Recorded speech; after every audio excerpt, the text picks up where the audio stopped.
Welcome to the Soul Tribe Podcast. The Soul Tribe Podcast was created to help you navigate through the world of spirituality, wellness, and self-development in an easy, grounded, and relatable way.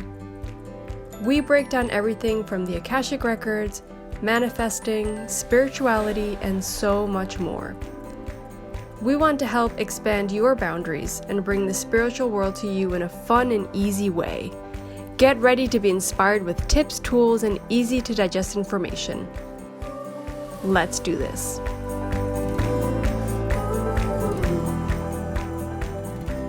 Welcome back to the Soul Tribe Podcast, everyone.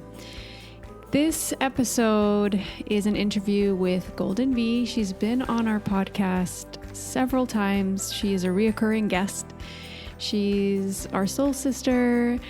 We love her so much, and we're so happy that we get to talk to her through the podcast. It's just amazing, and we get to go into such amazing topics.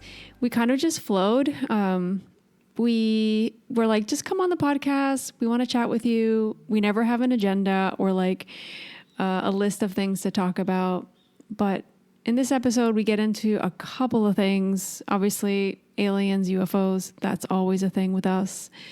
We actually talk about chemtrails, and yeah, there's just a bunch of little things that we talk about. It's fun, it's deep, but it also it's like a way to get to know V a little bit deeper too, because I always feel like such interesting topics and perspectives come through.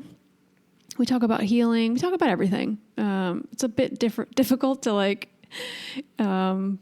explain it all here, but you're going to love it. You'll listen.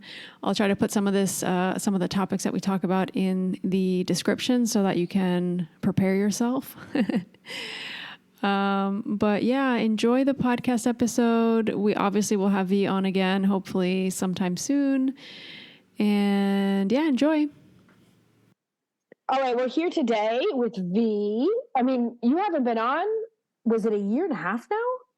Maybe a year ago, I think. Time is so fluid. It feels like it's been forever because I missed you so much. I know. We have missed you. I know. Our energy, like Lorena and Lucia, both your energies, like it's so simpatico. Like how everything just like synergizes, and it's just both of you have a unique, radiant, like just beautiful energy and auras, and I'm just so freaking blessed to be here once again. And I just and also, like I always tell you guys, like you guys feel like my long lost sisters from across the world. Oh my gosh, 100%. Yep, 100. I feel the same way. I feel like you're there, like we know you, like we met in person, like we're family. It's so weird.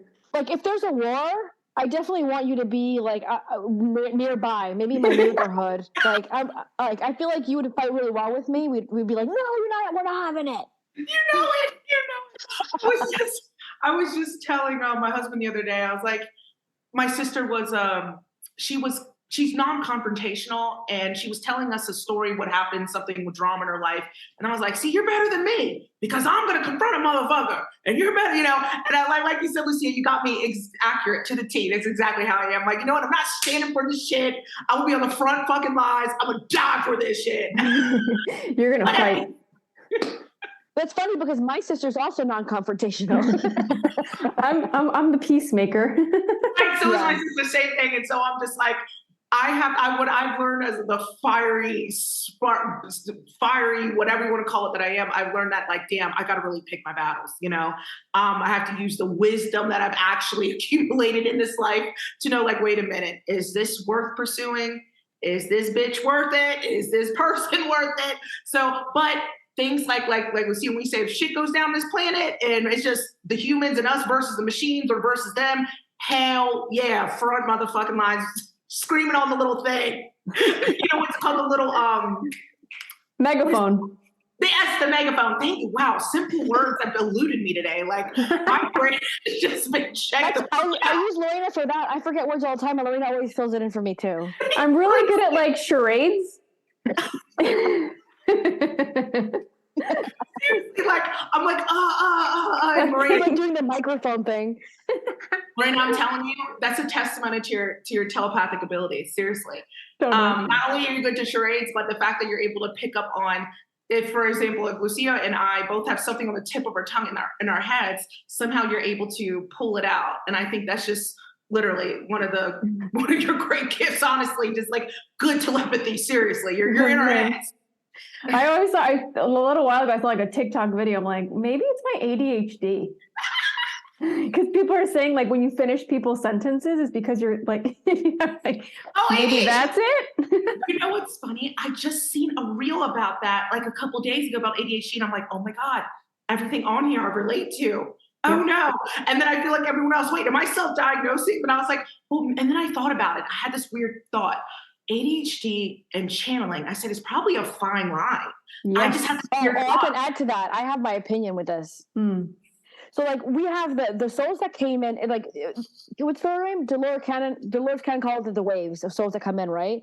So we have like the waves that are our parents, but then the waves that is like our generation, we're supposedly the indigo children, right? So we came with a higher frequency, and now the children coming in are either like rainbow or the crystal, right? I think currently it's crystal, and their frequency is even higher. You can't even get these kids to sit down and eat.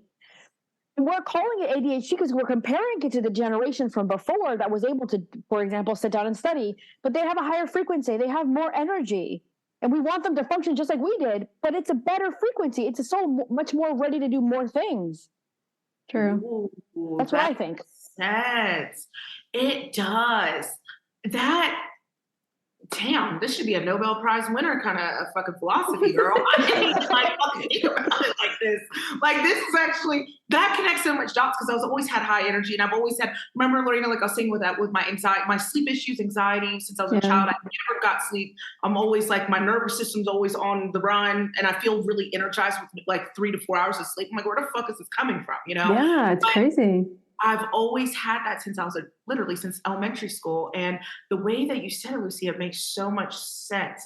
It's having this excessive, like we came into this lifetime, a lot of us on this planet, abundance of like higher frequency energy kind of thing. So it's like in a human body, right? You know, we're here in the third dimension. It's slowed down vibrations. Well, it slows it down a tad, but some of us, a huge collective, of us are still like overriding that kind of, it's like this middle plane of like density. And then our energy still peeking through the holes. And it's like, I get what you're saying. It's almost like having all this excess energy. And then people say, well, it's ADHD because you're just fidgety and acting up. But it's like you said, needing more things to use this excessive psychic, abundant, high dimension, high frequency energy. Use it. Channeling it in the right way. Yeah, Thank you. It is channeling in a way. Yeah. Yep. That's the important part, that we use it for what we need, whatever our purpose or our mission or our gifts are. Our schools need to change for that, because our schools need to teach the children how to manage that frequency, but they don't currently. Yeah, it's all taught through like indoctrination and like how to be a good worker. I always like felt like school's just nothing but like preparing you to just listen, obey. And it's like repeat, and they keep beating it in with repetition. Because as you know, if you keep repeating something, it really gets, locked up in your brain. So it's repeating. You wake up at this time and then you get older and you're like, oh yeah, just like in school, I get up at 8 a.m., go to work, get back at, 3 to 4 to 5 p.m. And like you said, Lucia, no one's taking time to like really check in with the kids. Like, hey, how are you feeling today? How is, are you feeling this? It's like, it's just kind of like, did you do this? And did you do that? It's like you better just do, don't question anything underneath doing. Don't question yourself, don't question authority, don't question these feelings you have about anything. Just that's it. And damn, you guys are fucking on it. I believe the same stuff. Seriously. I've always thought the same things when it comes to that stuff. Yeah. It's rough for the crystal and the indigo children, all that from one to the other. It's like, I remember it finding really hard to be in school, like so hard. Me too. It was hard. It's like I was one of those, I was the kid who would never study. It would take a fucking test and just pass it. But it was hard for me to actually show up to school. It was hard to sit there. It was hard to, actually not thinking about it. Yeah. I was one of those kids who, even going in middle school, high school, I didn't really have a ton of friends, but I was yet cool with every what do they call it? Clique.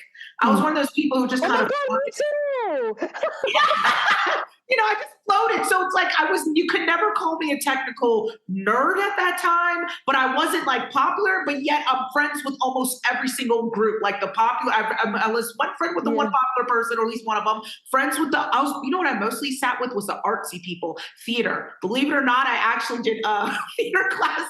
Wow. Yes, I actually did. For a moment in time, they say you need to do something, what they call it, elective or something. It's like you have to take you have the normal math, science, and you got to take like an art class or a theater class. It was like mandatory in my school. So I did theater, and that's who I mostly was hanging out with, was a theater kid. That's so cool. I would have never imagined. I did all art. If it wasn't math, science, and those like to get to your, what was it, till you're like your credits, right? It was like credits. I all art. It was like ceramic and drawing and photography. I wanted to do like all that stuff.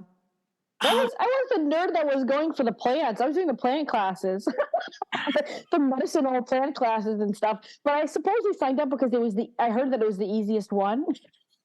Right, easiest one. Yeah. Plants. Who's going to fail plants? I'll do botany. Come on, I'll do it. Right. Yeah, I was similar to you, where it's just like, I don't want to fucking be here. Let me just take the easiest way out. Yeah, I really, my favorite classes were English and biology and science. I loved English and science. Those were my two favorites. Math, I was horrible at math. I hated math. Hated it. Yeah, me too. It's important though. It is. It's important. Seriously, it is. I just feel like, in the school system, they just definitely, like I said, all that repetitive of like stuff, like, they will never use this in a class, so we just check out mentally. But I don't know, math was that was that was an uphill battle. Wouldn't it be cool to get an alien to come to the class and teach us math? That would be awesome. Like a Syrian being coming and be like, all right, guys, let's go. That would probably be a lot more interesting, because we're going to learn concepts that are not even concepts yet in the English language, if that actually happened. And I think that would be so cool, because we'll be able to learn like the actual mechanics of many different, how this reality is, how this reality intersects with this, and the mathematics of how different dimensions interact with one another, and how to do this. And I think, damn, that would be cool. That would be Dude, I think that if we fast forward, we really fast forward, I think that is the future of humanity. For children having classes with other like races to learn, and like all of us learning things from the rest of the galaxy. I really think that's going to be a thing. Hey, you're on that Star Trek vibe. I'm on that shit. Oh, yes, I love it so much. I love that idea. Right. You are on that Star Trek shit, and I'm with it. I am so here for some Star Trek energy, because I totally agree. You know what I think? I've always felt, because I've always had a big love for Star Trek. Shout out to Star Trek: The Next Generation. That is my shit. I need to still watch that. I've never seen it. I have a few times, but not like you, I think. Right. I said, ooh. But yeah, that's Star Trek: Next Generation. My uncle got me onto it when I was literally 6 years old, and I was enamored with it as a child, and just watched every season, literally. Even as an adult, I rewatched it. So I'm not, but in Star Trek: Next Generation, you know what I always had a theory of, and psychically, I always thought, like you said, Lucia, I always knew that this would become our future. It could take 100 years from now. It could take, whatever. But not only that, but hear me out on this. I always had this weird intuitive feeling that I think that they got the idea for Star Trek because they already know what the hell's going on. But not only that, but I also believe that there are future humans that actually do, not to get too wild, but there are. I do believe that future humans can appear as alien-like, because if it's so far in the future, that means we have evolved as human beings so freaking much that, when something evolves, they'll take on another look, another skin tone, just like with the regular. Become more perfect, and things that you don't need anymore, like maybe you don't need thumbs anymore and they disappear. Right, exactly. And so I always think that, like, when I think of, many species being in one classroom learning together, it's funny, I actually had a dream not too long ago, actually. What month are we in? We're in February. Actually, it was in January. Wow, I'm away. This is the second time today that I thought that remember earlier, I was like, I think Valentine's Day was like 2 weeks ago. It was just a week. And now I thought my dream happened like 2 months ago, but just happened in January. Yeah, I feel the same way. Things feel like it's further, even though it just happened. It feels like it's been like a whole life already just happened. Yeah. It's just 1 month.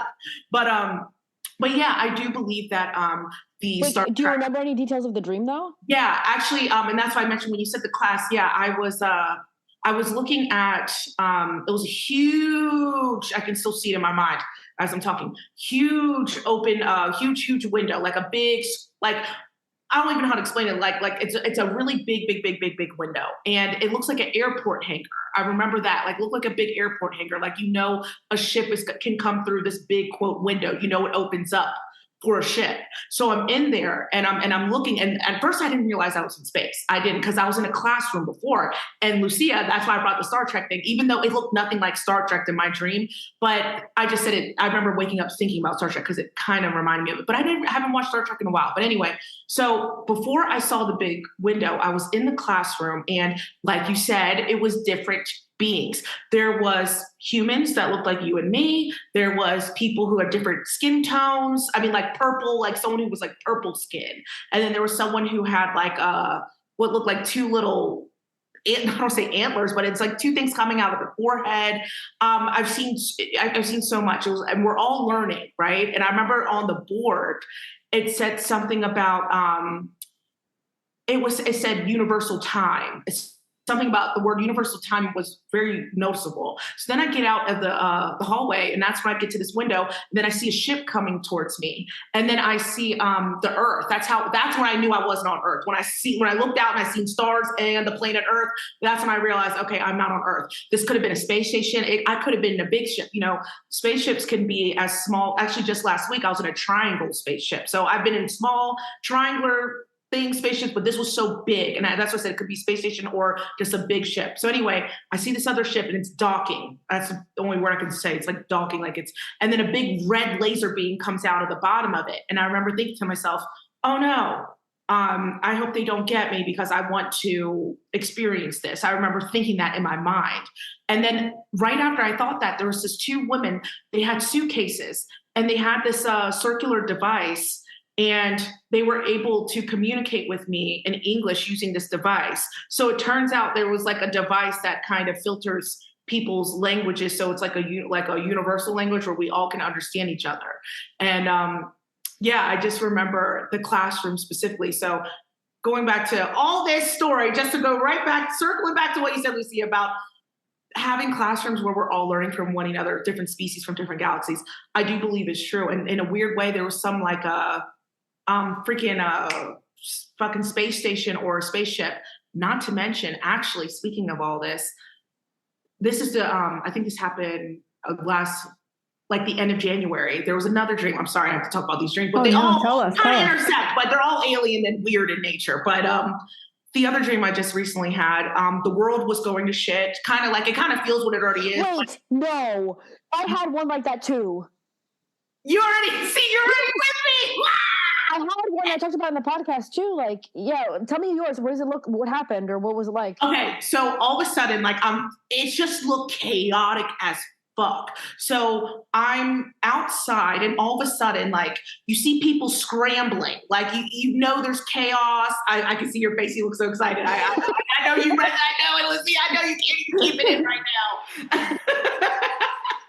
And outside, I remember being outdoors, still here in the world, right? Definitely not otherworldly yet. So everyone's kind of scrambling around. There's news, the news was going on saying we're now going to evacuate. And turns out there are a lot of, this is where it gets really odd. Turns out, based on what the quote news was saying, is that there is another Earth, or another mirror or version of Earth that they want to send us to. And those who get left behind or willingly choose. So they're saying that people get an option to choose to stay on Earth. That's up to them. They said, we let you know what's going to happen. It's up to y'all if you want to stay. So a lot of us were still on Earth. And I was one of the people where I found out late, and I was like, what the hell's going on? Everyone's just panicking. It just looked chaotic. Then I see a big spaceship yeah, I see this huge spaceship and it's taking up people. And it's like, basically there's spaceships going back and forth to, take off these people to this other mirror world. But what's weird about it is that I eventually got into a spaceship, and next thing I know, I'm out in the outer space, and there's this even bigger. This ship was a shape, I don't even know, a trapezoid. I guess that's the way. I don't see, going back to math, I don't fucking remember geometric trapezoids, horizontal zoids, whatever fucking zoids. Any one of those families. It was a weird looking ship, and it was gigantic, and it was outside of Earth. Oh my God, I'm starting to think, a lot of my dreams now lately has been about me looking at the Earth. But yeah, it was outside Earth, it was. And next thing I know, it's like it's rotating in a circle. Like it's like just like it has no gravity, like this big ship, and it's just rotating slowly in a circle. And I remember thinking my ship was gonna hit it. Next thing I know, I'm in a black hole. And mind you, I've had multiple dreams of being in a black hole, but this one was unique because I'm in a ship. So I'm in the ship and I'm going to a black hole. Well, sometimes black holes are stargates. Maybe it was a stargate? That's what I was thinking, because you know what?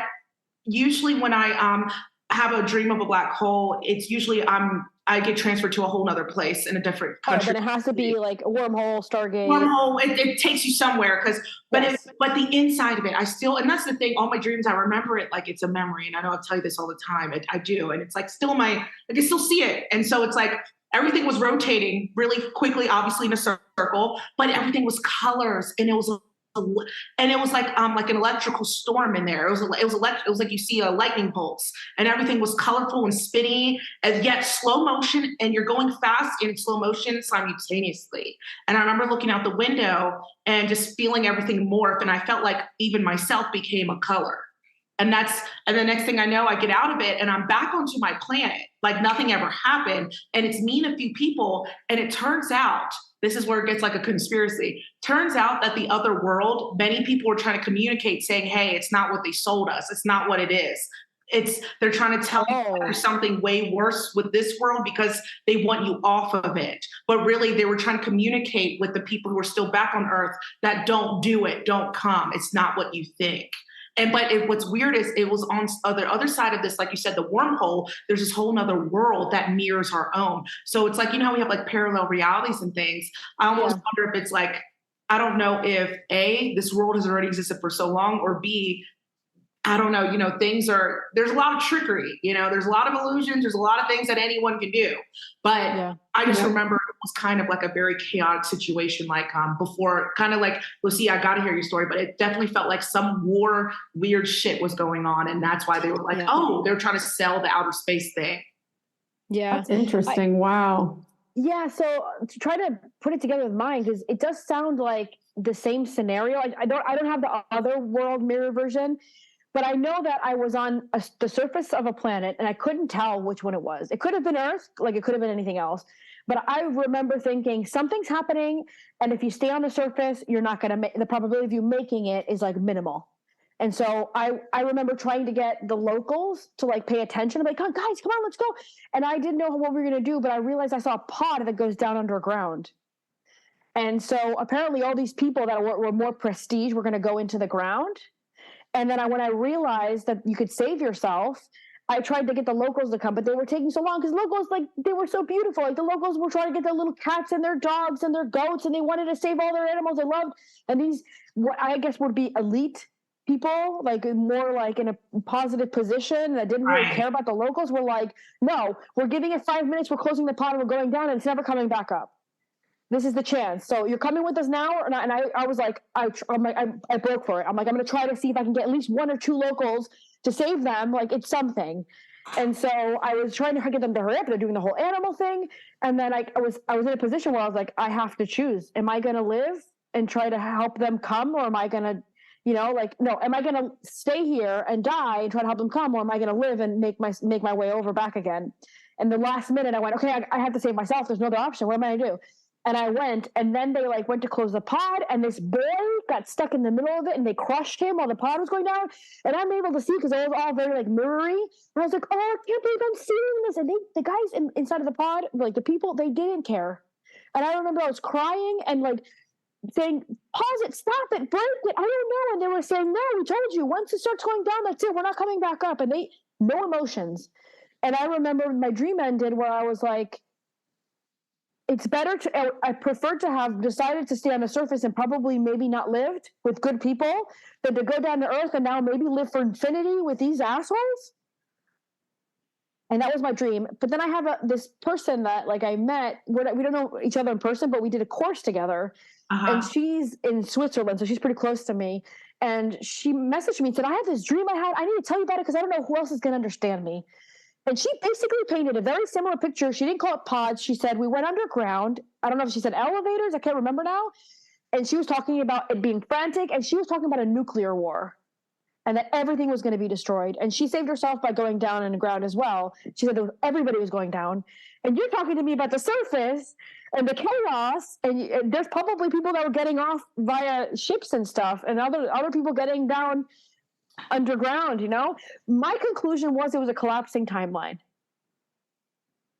That was my conclusion. I don't know what you feel.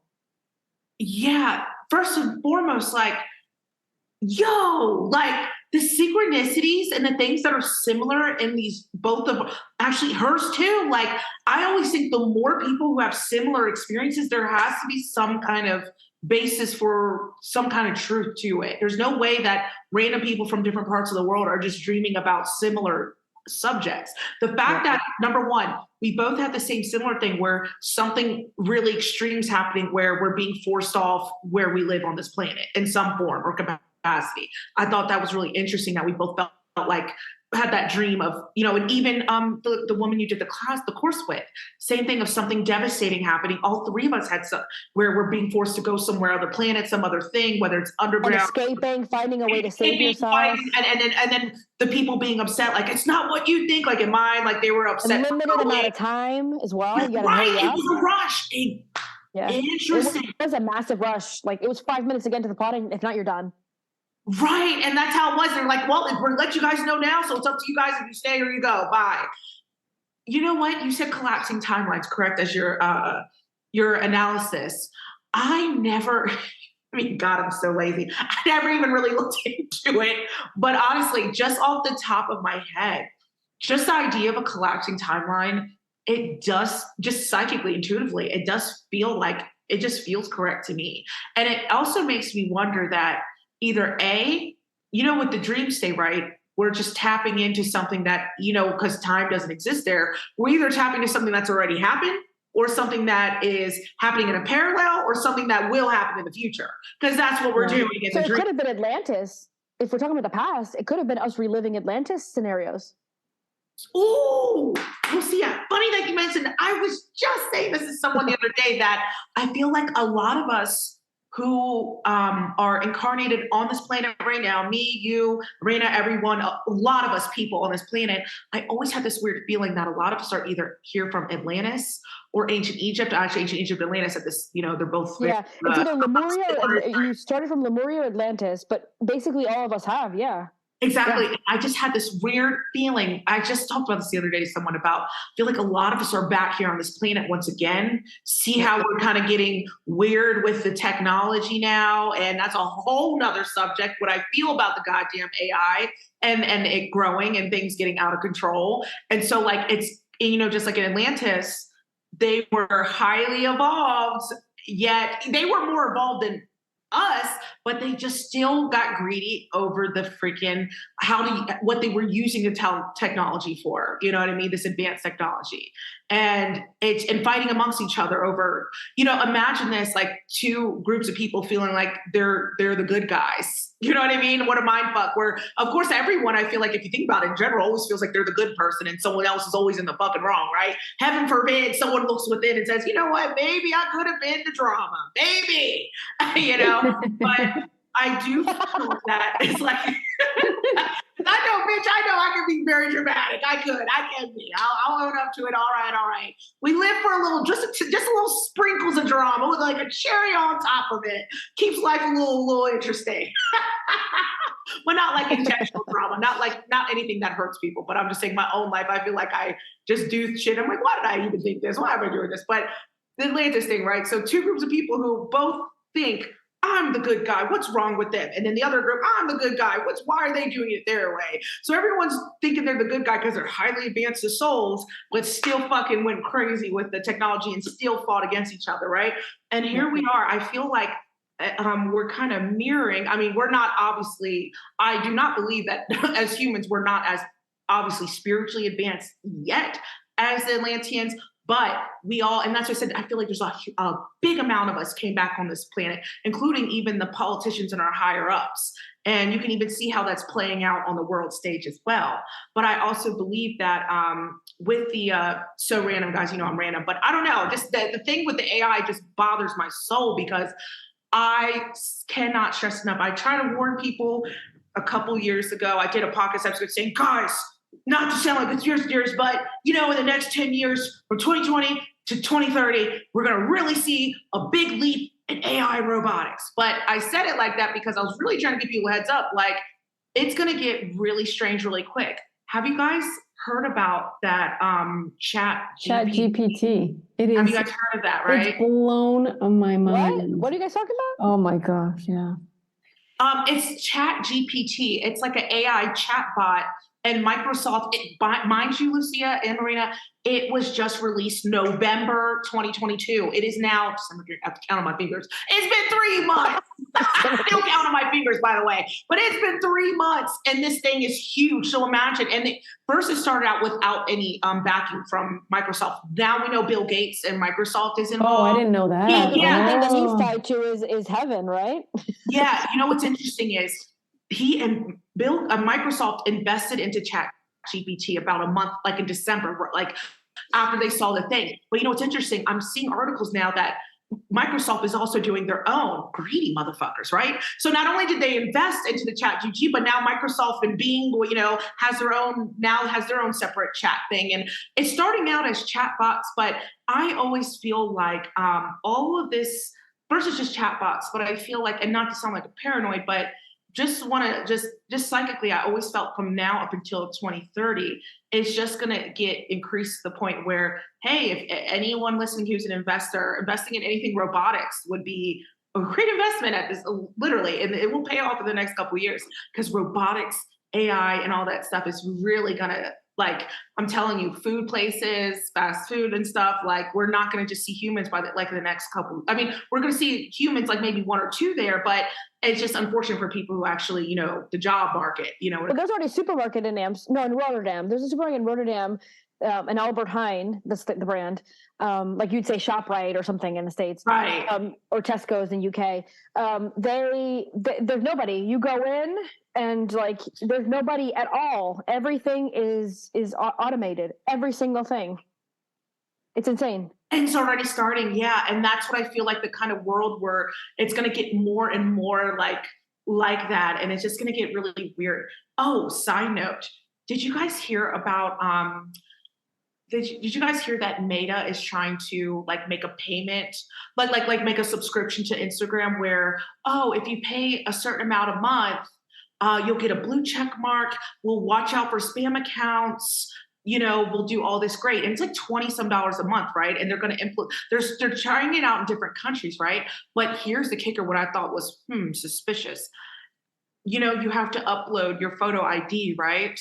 And a lot of things that I've heard about, like, just on the conspiracy circuit, that, they want people to put their IDs out there more so they can look at your online, what you're doing. It's and they know where to find you when you say something they don't like. Literally. So it's like, it's tempting because there's a lot of scam accounts. So it's like, okay, I can, what? I wonder, you guys notice how it was an uptick of spam accounts over the last year or two, but nothing really, you notice how nothing happened really before the last year or the last 2 years. It wasn't this bad. And what are the odds that Facebook and Instagram just announced it just a couple days ago? I think this was all implemented. They deliberately, I saw something. That's how they do it. They create the problem and then they create the solution. Exactly. Amen. And I just had this sneaky feeling like, y'all sneaky motherfuckers. Like, actually, let's fix that. They create the solution, then they throw the problem at the world, so then you go for their solution that they created before the problem. And let's talk about COVID for like 2 seconds if you wanted to. Let's not, but I mean, that's an example. Anybody who can look into look into a little bit will know that the solution to COVID was already created before COVID. Exactly. Mm-hmm. Oh my gosh. Speaking of COVID, guys, you'll never believe it. A couple weeks ago, I actually caught it. It has been out here for years. And I was like, woo, I'm on a high. I'm like, yeah, y'all motherfuckers ain't got me. I ain't get the COVID yet. Nothing. Boom. It just hit me like a ton of bricks. Like it was literally the last week of January, early February. And it just, my body started tingling and getting all achy. And I was like about to start my period at that time. I'm like, this is a weird PMS. But then I'm like, wait, something's off. And I started getting scared. I was like, wait a minute, no. But then luckily it didn't last. I felt the fevers and the aches, but it lasted maybe 3 days. It didn't really last that long for me. Oh, well, you're lucky. It hit me more than once. I'm like you. It was symptoms 3-4 days. And then after that, I was just tired for another week. And then I was fine. Yeah. Tired? I was exhausted. I felt like exhausted. It was like this weird, it was a very emotional thing. I talked about that on the podcast, like how I felt like it was like all the emotions fed during all that year and a half. It came into you getting it. And then I cried for days. I don't know. It was like I was grieving something. It was like all of the emotions of everything that had happened the year and a half, just I let it all out. And I did feel tired, but it was more like a mental tired. It was so weird. Yeah, you didn't have it that bad because you had a medication for it that I didn't have. Yeah, it could have been that. I don't know. Well, yeah, but I had been also on a really interesting protocol. I did my research, and I had, once the pandemic started, I was like, all right, I'm going to take all these supplements. I'm going to take care of myself. I was like, I'm going to be proactive. Might as well. Not with fear. It was more like, oh, if I get it, I'll be fine. Right. Yeah. Right. And see, I just freeballed this shit. Didn't take anything. Just living life and shit. Right. And I was like, obviously I've never took, I never took the V. So I'm like, I'm definitely. And it just made me realize, this just proves, I never took the what, and I still somehow miraculously made it through. Like they said, remember in the beginning, you will die if you don't. I remember they were saying that. Oh my God, yeah. I didn't believe it even for a second. It was such fear mongering. I know. It was so over the top. Yeah. But they caught me. They got my ass. But you know what? The only thing that I really do take on a consistent manner, which I haven't been taking much of right before I got caught, was chlorella. Or chlorophyll. Oh, yeah. That's my usual. I've been taking chlorella pills, or it's really just chlorella just in a pill form. I mean, chlorophyll in a pill form since I was maybe 18 years old. And just over these last couple months, the place that I order it from, it has to be organic, it has to be the non-GMO, the perfect thing, And so it was out of stock for the last couple months. So I was like, what are the odds I stopped taking it? And then I finally catch it. I'm not saying chlorophyll held me together, but I guess that bitch must have held me together. So your body was in a good alkaline place and honestly, all this other stuff. Yeah. I agree. Yeah. So yeah, motherfuckers, you got me. But other than that, I'm good. Oh God. I'm more angry at the fact that I'm I was just living on a high thinking yeah, y'all get me, but everyone gets God. Yeah. I love shit. That scenario that you're talking about, that you feel like the AI is going to get more, drastic, severe and overtake more until 2030. I also feel that. But we all know that there's Agenda 2030, and that's a real thing. That's something that they're really trying to implement. The information that we've got with Lorena from the Akashic Records is that till 2025, contract-wise, a actual spiritual universal contract, is agreed upon the duality of the, I guess you say, the dark and light, per se, to say it that way, right? And so the dark side has till 2025 to push their, I always say, shenanigans. And so they're going to, and when I channel from the Akashic Records, I always get that they're currently like a tiger. It's the tiger has a few years. They're being I don't know, tamed by us right now. The light is kind of getting it to a corner. And the more we get that tiger into the corner, the more that tiger is going to fight back. That's how I see it. So we're going to have complicated years where they're going to try to push so much BS. How severe it's going to get, I think it depends on us as a collective. How much are we willing to take, and how many people are willing to see it, right? Yeah. But I think they're going to try to push it because we know the dark side never follows rules. We know that they're going to try to push it. So I feel like the maximum they'll have is till 2026. And I think that's when light puts its hand down and goes, okay, you know what? I gave you your time. You didn't comply with the contract. We're getting you out now. We're going to start clearing you out. You're done. That's what I feel. So I still have hope, but that doesn't mean that they're not going to try to put the digital coin on us. Make sure that you don't spend more money than they think. I heard the other day that they're going to do digital coins where it has an expiration date. So it keeps you in poverty. Because you can't save money because it has an expiration date. Because they don't want you to be rich and happy. You'll own nothing and you'll be happy. Yeah, for real. Like, that's wild. So the expiration, you know what? That's sick. That makes so much sense. If you put an expiration date, then yeah, you'll never acquire anything big. And you know what's interesting? Have you guys also noticed that everything's subscription based? Just throw it out there. Everything now. Everything. I just seen literally this morning, it says restaurants are now trying to add subscriptions to get more people. And I'm like, what the fuck would I subscribe to you for? I'm just here for a fucking donut. I don't need to subscribe. Like, what? You know, and I thought, and when I saw it this morning, I was thinking, yeah, this is also, I wonder, it kind of goes with what you're saying about like, even though we haven't even gotten to the quote digital coin yet, but you see how the subscription means you own nothing. You own nothing. We're all on borrowed money, everything. I didn't think about it that way. Of course. Yeah, like think about Spotify. You have a platform where you can listen to podcast music, you can download stuff, but the moment you stop paying for the platform, you don't have access to any of it.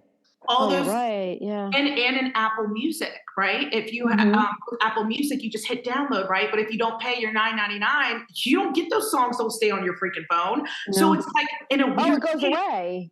Exactly. So it's like in a weird way, they're getting people conditioned to just, and now it's like, oh, rent this, only subscription this, paid in this. Like and it's like kind of like they're kind of getting the Generation Z. God, I sound so old. I mean, you know, I'm a millennial, obviously. But, I'm a millennial too. So hey, shout out to us, right? So feeling really antique and ancient right now. Feeling old as shit. Like 32 going like 70 when I see certain TikTok videos. I'm like, wow, I feel like I'm on that antique shit. I feel the same way.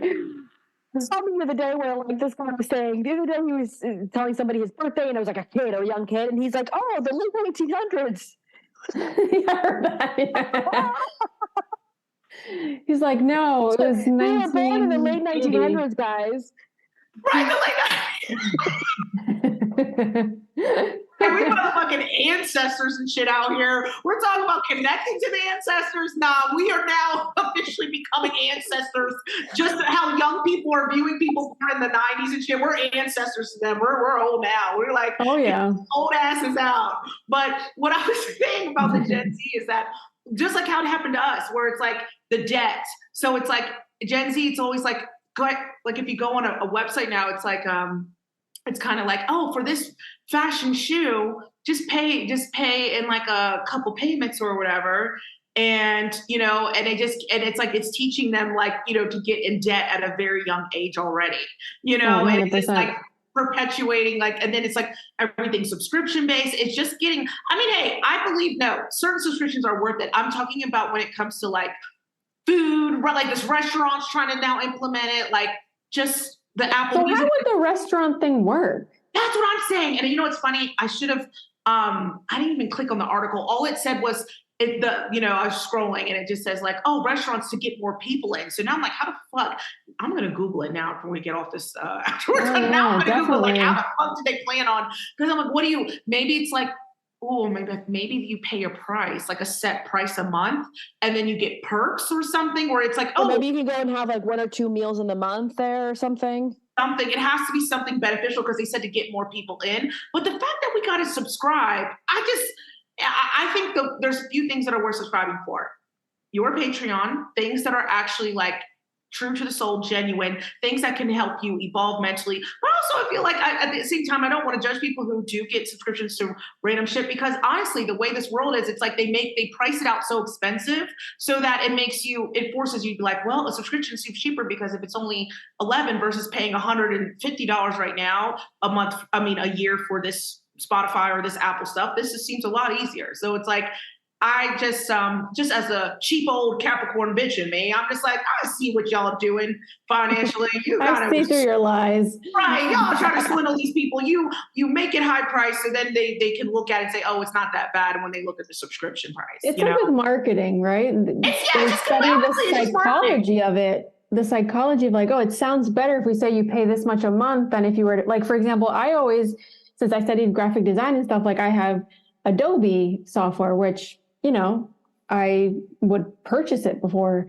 but now it's like you have to pay yearly to have access to it. It's just annoying. Like you used to be able to buy it, and it would come in CD form, and you download on your computer. And I remember that. Yeah. Why can't I purchase the product? Like I want to purchase it. Why can't I purchase it? I can't. Yeah. See, that's just.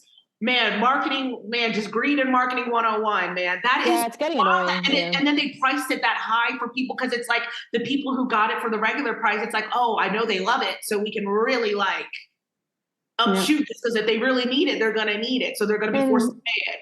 And everything's on the cloud, right? So everything you upload to the cloud, then you have to pay for the cloud and then the storage. And it's so like, there's so much to keep up with. It is. It's insane. It is. And I'm like, oh, let's go. That's why I have to get out in nature because nature is one of the most real things that are left on this. Not real, but I mean, like, it's so simple. It's the most simplest and most unconditional, like loving feeling that you're really going to find on this planet outside of in your own heart.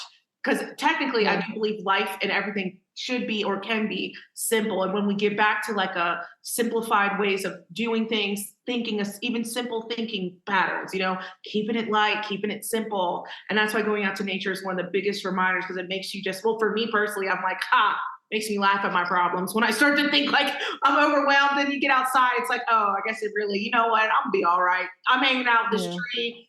There's no chemtrails, especially when there's no chemtrails. No chemtrails today. You know what? I'm going to be just okay. In Holland, there's no days without chemtrails. Every day is chemtrail. It's just, today's not so bad. Not so bad. Because we were talking about this before we started recording, where like, if you talked about chemtrails 2 or 3 years ago, you were a complete nut job. Like you were a complete nut job. You were labeled a conspiracy theorist and you're just not sane. But the thing is, 2 things happened since then. One of them is it looks like in Mexico, they've now are banning it. So that's confirming that it exists.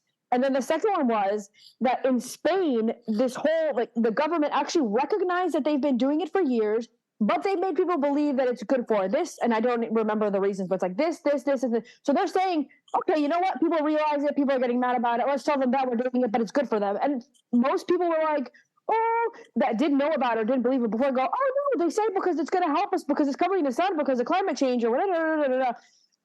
Okay, now you accept it. Now we're not nut jobs anymore, but now it's good for you, so it's okay.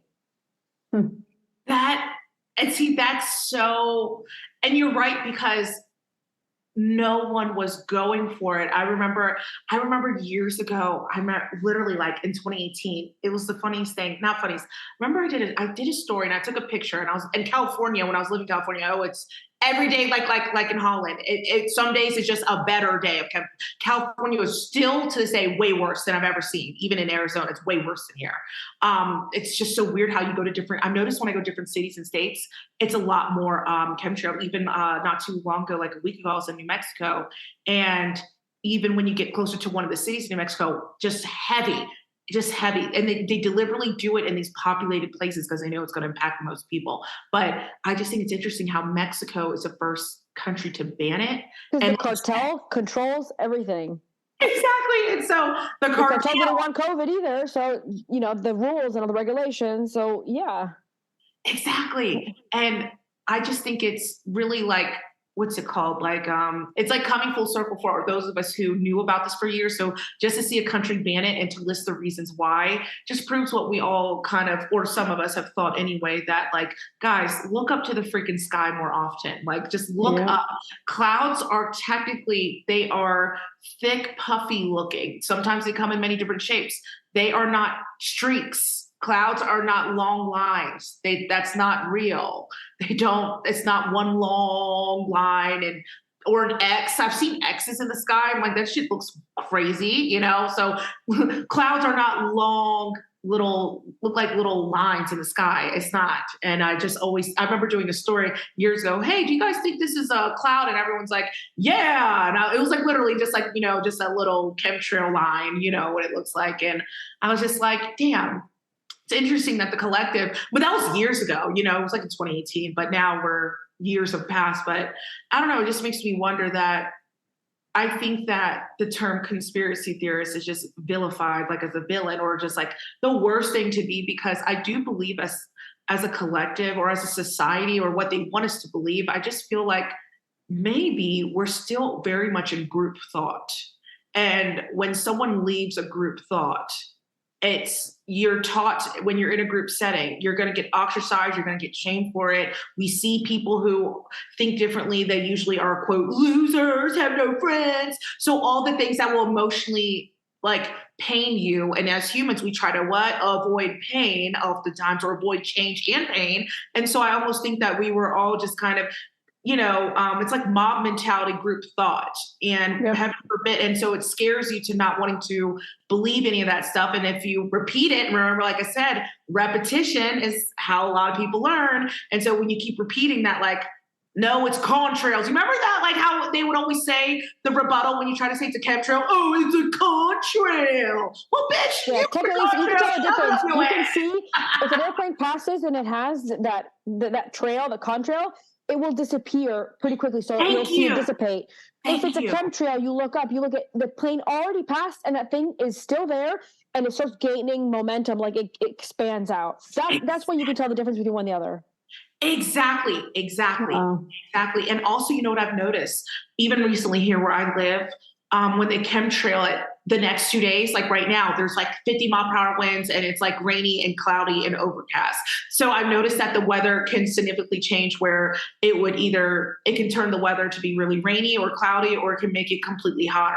I've noticed that too. And I would because I take hikes often because, you know, I'm in the middle of nowhere, so I'm always walking. So I can always tell when, you know, when I'm out, I'm like, oh, they're really chemtrail the skies. And then what are the odds the next few days? It's some weird weather. So I've been just my own experimentation. I've been noticing patterns with the different chemtrails. And, but yeah, I just think a lot of us have been just really projected so much fear into this like group. It's like kind of like we're still in like, what do they call it in society? Like tribal mentality. Like, it's like kind of like if someone goes out on their own, like I think there's a part of us. I mean, you gotta think Courtney Starkey talked about that. Courtney Starkey, the hypnotist that we interviewed her quite a few times, and she said in a really amazing way, where she explained it, and I never thought about it, that back in like tribal era, right, when somebody was like considered not really meshing with the rest of the tribe and stuff like that, they would be pushed aside and left kind of like in the nowhere land, where like, you know, just throw them in the middle of nowhere and you don't have the support of your tribe anymore. And that would mean death.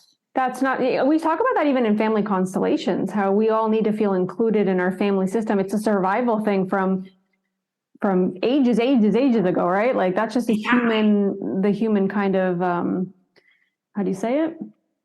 Condition. Because being included signified that we would more than likely survive, that we would get through whatever, because you're in a group, you all protect each other, you feel included. It's the same thing. I think me and V were like, let me try. Oh, oops, dead. Let me try again. Oh, oops, dead. Yeah, exactly. And I feel like what's interesting is I believe that just intuitively, it's still embedded in a lot of our DNAs, even though we've evolved and we have modern technology, but yet there's certain parts of us as humans that never evolved. And I feel like we have evolved so much, but the propaganda and getting beat down and gaslit from not only just the governments, but even from people in our own lives, you know, like, you know, you got your personal reality and then you got the collective reality. So you're feeling both as humans, right? We're feeling the collective heaviness and then your own personal life heaviness. So it's like heaviness on top of heaviness, right? And so I think what happens at times is that while I do believe we have evolved, I do believe there's a part of us that, or what if we evolve so much, like I said, that we believe that there's always something wrong with us. You know what I mean? Like where it's like, hold on. what the fuck was I going to say? It's eluding me. No, come back. Reel it in, thought. Where are you running to? Where the fuck are you running to, thought? Get the fuck back here. Okay, wait, my thought has returned. Sorry about that. I just, go for many different shits at once. I'm chasing my own mind out here. Okay, basically what I'm saying is that I wonder what if we spiritually have actually really evolved, but we've just been teaching that we're really, teaching us through fear so much so we don't really tap in to the part that yes. evolved. Fear limits your spiritual progress. That's what they've been doing. Yeah. It really They've feels been programming the fear. Like, think about the people that were outside box thinkers during the last 3 years. Those people were met with a lot of anger when they didn't follow the belief system, per se, of others that were really believing that propaganda being fed to them. Because at the end of the day, they wanted to call it facts. I call it propaganda. Right, me too. Yeah, I agree. It was total propaganda. I totally agree. And it just, it's hard to be a free thinker out here. It is. I've always prided myself since I was a little kid as being a free thinker. And it can be really isolating because, you just psychically feel like something's off, it. And it's like, if you think back to our early childhood, you ever think about life was always so great until that first moment when we remember a human being shitty. And then that's when, and it's like, the reason why I bring this up is because, like you said, Lorena, and what your guest said, it's like there's nothing worse than feeling ostracized from the group. And there's nothing worse. And I think that we've been taught that being alone is the worst thing you could ever do. If you're alone, that's it. Whether you're alone romantically, if you're a woman, like you're shamed, like if you're getting older and you're alone, oh my God, you have kids and oh my God, what are you, something's wrong with her. Or if you're a man, if you don't make enough money, it's like different,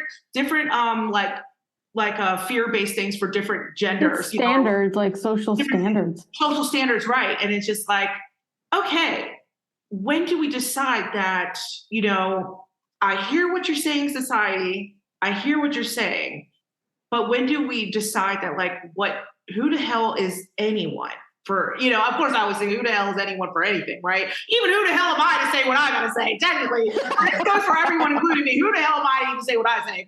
It goes for everything, but it's like, who the hell is anyone to, I guess it's like, and I always think about this. Why do we agree? We have to consciously, or maybe subconsciously, why are we agreeing to all the nasty things that society or others tell us? Because think about it, in order for it to hurt, there has to be a part of you that has to agree. Maybe you could have agreed with it because somewhere in your past you might have felt rejected. So it's like if someone's repeating it as an adult, you're like, damn, maybe there's something wrong with me. But it's like, what if there's nothing wrong with you? And maybe we just been creating random problems to keep us fucking, not, so we don't evolve in our personal lives and as a society. So it's like, why do we agree when negative things are said about us? Or what part of our consciousness or our self-esteem or our emotions, like why even, so I always tell people like, pause, wait a minute. Do you really agree with what this negative thing that's hitting you from this person or society? Do you genuinely agree with it? Or this is just how it is. And it's like, that's why I was like, check the fuck in with yourself. And like, you don't just have to just be like, well, this is how it's been. And it's like and it's like having the courage to just, really just shine regardless, like the courage to try something new. Kind of like, Lucia, like you're taking like a big, what the world would say, it's a big risk because you need to have more money saved and you don't know what's going to happen and you don't know. Okay, everything a comet could drop. Someone from my upstairs or whoever lives, I live in my apartment. So someone could just drop a fucking someone could shoot their gun or something down here. Anything could fucking happen. We don't know, technically. But I believe that, for example, like Lucia, like taking risk, we'll never know our potential if we don't do shit. You know what I mean? If we don't feel like, despite what's being said to us, or coming out of your comfort zone. Right, exactly. And it's like, you know what? Why are we comfortable being talked down to? Why are we comfortable accepting negativity and weird passive aggressive energy from people? Why are we comfortable with this? And why are we just going along with it? Like, it's just how, no, it's not just how it is. You can, like you guys always say, you can create our own realities with whatever we want, as much as this world does feel oppressive. I do believe that the love that we have for ourselves and, how we choose to be non-judgmental towards ourselves and others is actually, and I really the most important thing, and self-respect. Those are the things that no programming can touch, because they're trying to remove, when I say they, I mean, like, I guess we call it the matrix system, the they, the elite, whatever you want to call it, this society in general. It's nothing but, it's like they're trying to see an image clairvoyant, like a vacuum. They're like trying to vacuum out like all the good, the good shit that actually humans came in as souls. Were very evolved as humans. We came into this like very evolved spirits, right? And it's like every year it's like getting chipped down a little bit, like, don't remember this, don't remember this, don't remember, please don't. But what's the best way to beat the system is loving yourself unconditionally, accepting yourself, and self-respect, and having just a little bit of knowledge of what's going on without being too paranoid, And I feel like these, again, as I would say, everything's simple. I do believe with these simple ingredients, and most importantly, self-esteem and really having love for yourself. That is the number one thing that, it's they try to get us addicted to our image. Well, you need to look and feel a certain way so you can, don't put yourself out there for your business until you feel and look right. Don't do this yet until this is right. And it's all this shit to stall people so that they don't just love themselves and just do it anyway. You know what I mean? But I do believe self-love and self-respect and self-esteem and non-judgment of yourself and having compassion. I really believe those are the ingredients that it will be hard for the system to touch you if you have those ingredients. Completely. The most important relationship's the one we have with ourselves. Exactly. You know what? Sometimes I think the aliens will be able to watch us from above. They see that the women are getting skinny. The boobs are getting bigger. The lips are getting bigger. The butts are getting bigger. They're probably like, damn, what's going on with humans over here? You know what I always thought was funny? It's just funny, like you said. I always thought, man, hey, shout out to anyone with a BBL. Hey, we're not judging you if you got a BBL. Oh, it is what it is. You want a big butt, enjoy it. But you know what I always thought was funny is I always think like, yo, how is it going to be when you're like 60, you're all wrinkly, but yet your ass is like defying gravity. It's like, so it's like, imagine being like 65, you're all wrinkly and all weird. And then like your butt somehow is like, boom. And it's like, how is your butt not wrinkly? And how is it still how is it up in the air defying gravity? I always think, I cannot wait until the generation of the BBLs get old. And I just want to see. Who knows what happens? You know what I mean? From now until then, anything. I think that beauty is in uniqueness, and we're all trying to look the same. Where's the uniqueness? Yeah, we all need to be unique, in whatever way that means to us. Exactly. Yes, exactly, Lorena. Exactly. Beauty is whatever it means to you on a personal level. And that's why I'm like, hey, if someone's getting BBL, by all means do it. Just to hit me up when you're like 60, because I want to see an experience. Not as a way to like make fun. I just genuinely, as a science experiment, I just always wanted to know, like, yo, what's it going to look like when you get old? It could look great. I don't know. Hey, someone email me when you get old. That reminds me of like what people would say before, right? When you get a tattoo, like what would it look like when you're older? What is it going to look like? Yeah, it looks fine. Like it was a choice that person made, and who knows? Like I feel like so much can change in just like even 2 years. I agree. Just like even like beauty standards, how we see life, how we're living, like look at just all the technology and how like we're talking about subscription-based things, like that's been in the last few years. That wasn't, now everything's that way, right? Yeah. It's crazy. I want to go back for a second to out there. Like we were talking about the sky. A lot has been happening the last couple of weeks. And we're recording this on the 22nd of February. So they shot down some stuff from the sky. I think Canada, was it Alaska? Yeah. Alaska, Canada, US, China. Brazil was reporting one and Uruguay reported one too. Yeah, like what's going on? Are you like connected to that? I think they're fake. I wonder what you think. I thought you said you thought it was fake. I thought it was. I don't know if it's real. I thought the same thing. Yeah, I don't psychically tune into any real actual UFO, like an actual like outer space being. Nothing. It doesn't. It's an empty. When I say empty, when I tune into something and I say it's empty, it means it doesn't have any like not saying it doesn't have a soul, but it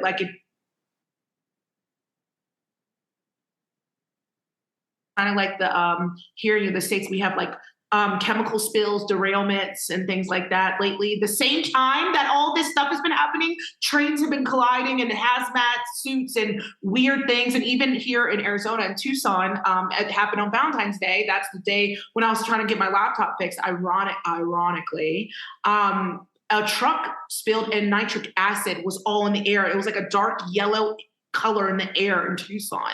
And really? Yeah, it actually was. And they closed down the house. Like, they told people to shut off their air conditionings, their heaters, because they didn't want any outside air hitting it. And I Googled nitric acid. Yeah, it actually does burns and all kinds of weird shit. So, then the Ohio thing, that was a big one. And all of this happened. It's 6 or 7 of them. I counted with a friend the other day. We found 6 or 7 of them.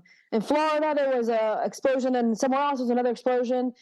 I think that they're doing this again. They create the problem, they create the solution, and then before they create the problem.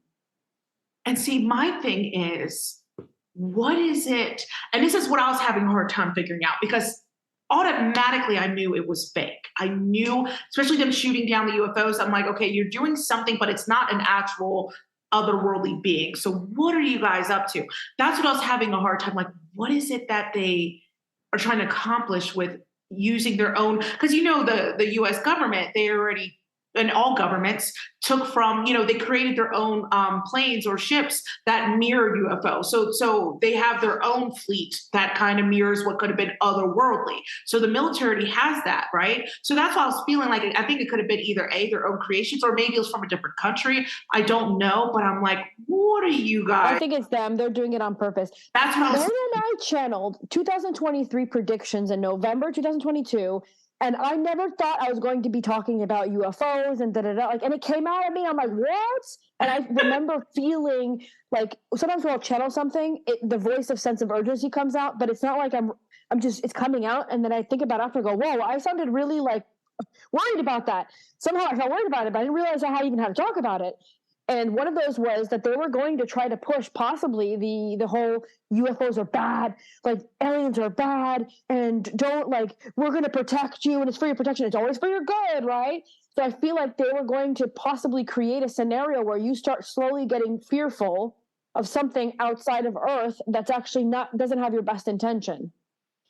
That's one thing. But I think that everything they do with more than one reason. So I think that when do we launch this whole the beginning of the fear tactic? Oh, actually, all these explosions stuff that we're also doing on the parallel for whatever reason, let's do this to distract them. Then when we already ruined everything, the chaos we created, then we bring it to a solution. And also, we allow them to be fearful of this thing over here in the air, like both of them at the same time.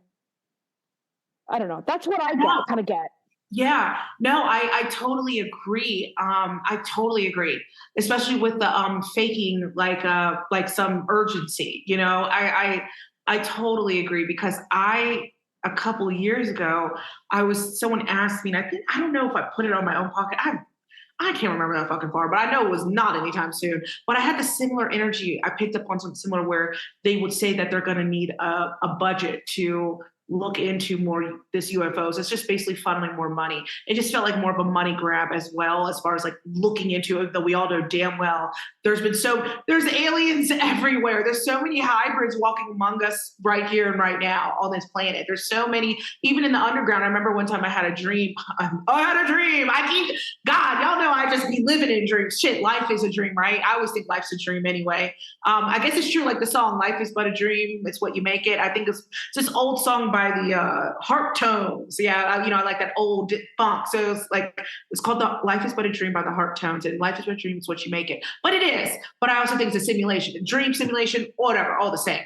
But I remember, hold on, what was I going with this? I was so worried about the life is but a dream about who it was.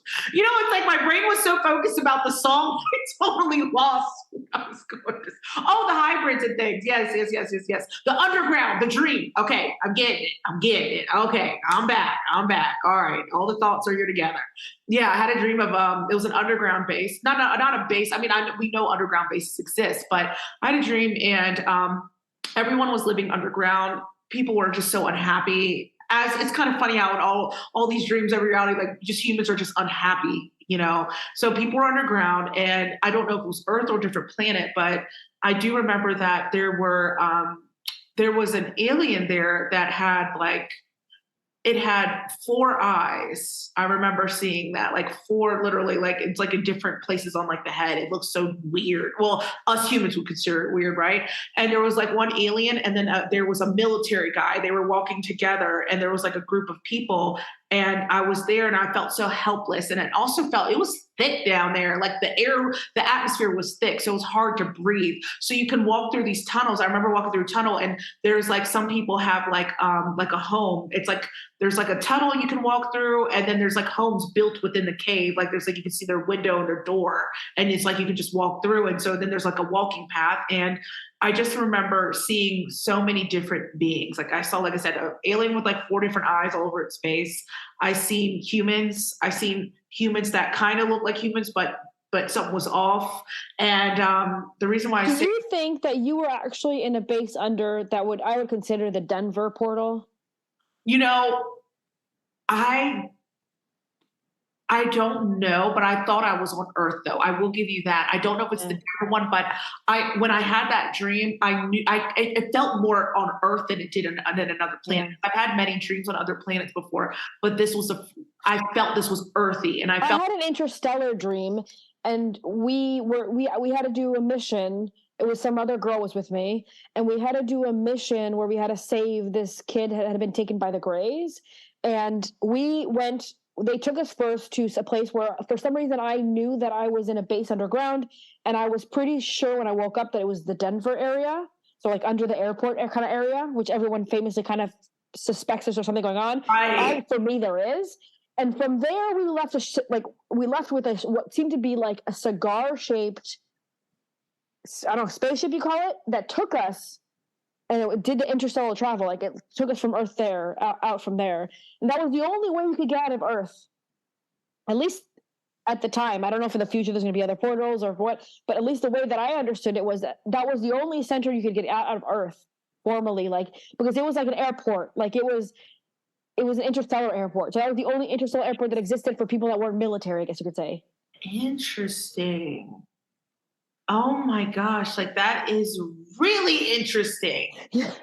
Oh my gosh, like everything, like, because like as you were talking, I was seeing like imagery in my mind, and it's like, I really believe that there has to be something there. And your dream, just something about it just sparks something within me, like intuitively. Like I feel like there's really a lot of truth to what your dreams, just the way you talk about it, just seeing the images in my mind. It's like, I'm telling you, there's a lot of truth to it. And there is, that Denver conspiracy about the airport. I have never really looked deep into it, but I've heard about it. I've seen a couple of pictures. I'm like, yikes. Ooh, and you don't have to be a psychic to, like, if you just, anyone listening, you just Google Denver airport art or pictures, sculptures, and just looking at the pictures that they choose for the airport, like, I don't feel safe fucking flying here. Like, those what pictures did they choose?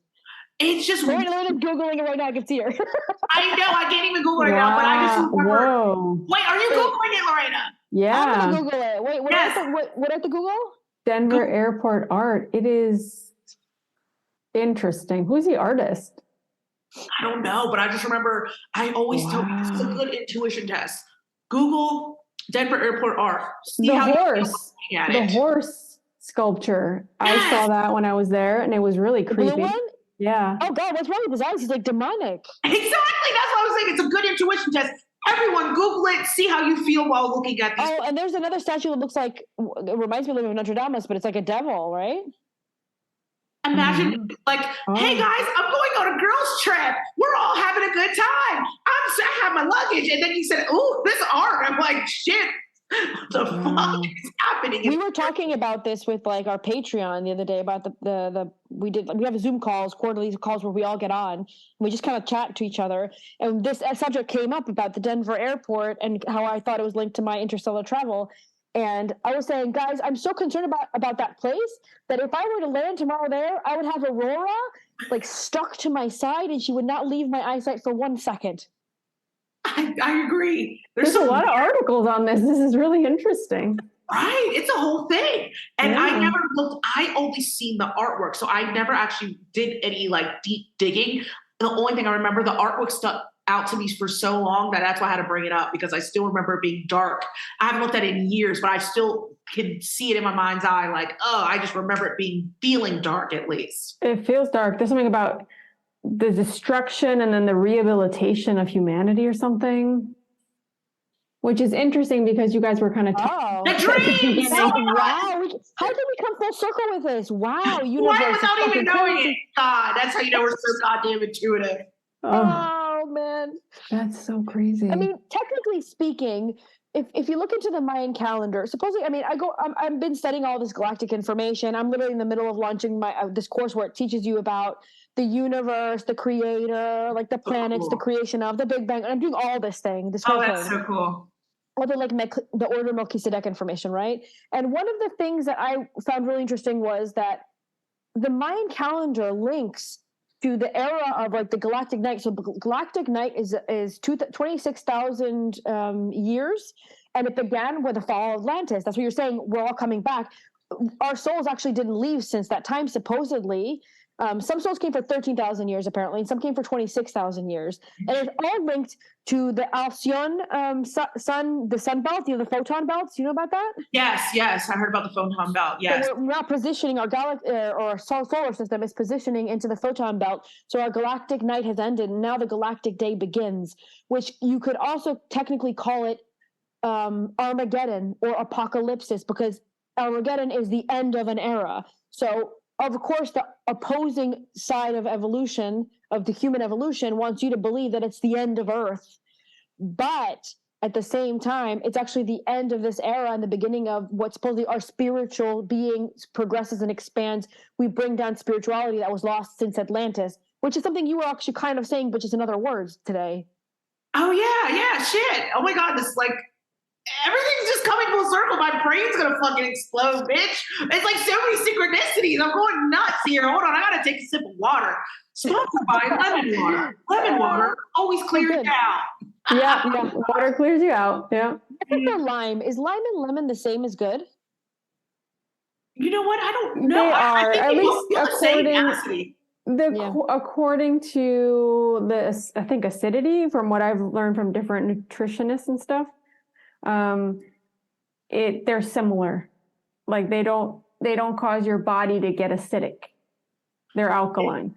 Oh, interesting. Because they don't. Okay. No. So lemon and lime are good, but then oranges, grapefruits, not so much. This is what I've read, right? Those are acidic, not alkaline. Just for me, like the lime tastes a little bit sweeter. That's how I feel. And see, I've always been obsessed with lemon. I actually eat it raw. So I not only put it in my waters, but I literally if you take an orange and you eat it, I can actually, yes, I'm that weird kid and that weird I used to do that too. Out here. That's so funny.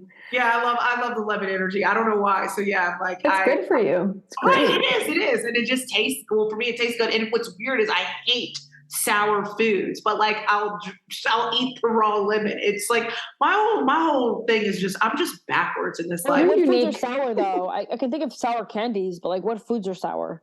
You know what? Maybe it's just the candies. I fucking hate sour candies, or just candies not candies in general. Chocolate I do love. Candy I could live without. Chocolate need. Not completely need, but that time of the month definitely need.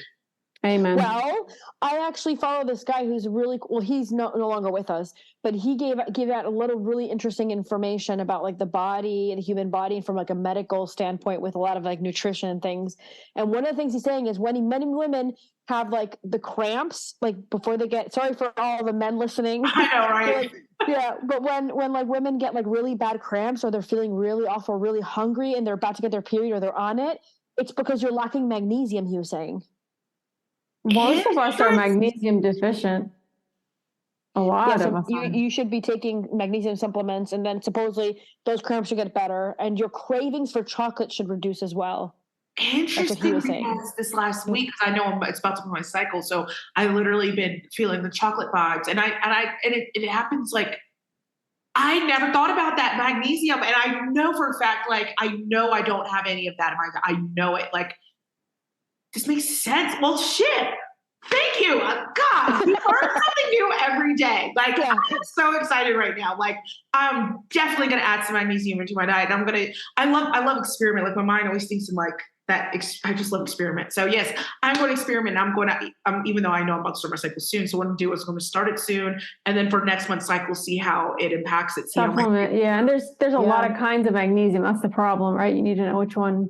A lot of people are talking about, I can't remember now. Magnesium glycinate that could be good maybe for you to calm your nervous system down for better sleep. Yes. A lot of people talk about that. Magnesium glycinate. There's ones that your like body's better at absorbing, but I can't remember which one it was. Some that gives you the runs. And it helps you poop. Yeah, it helps you poop. If you take too much, you're in the toilet. You're on the toilet.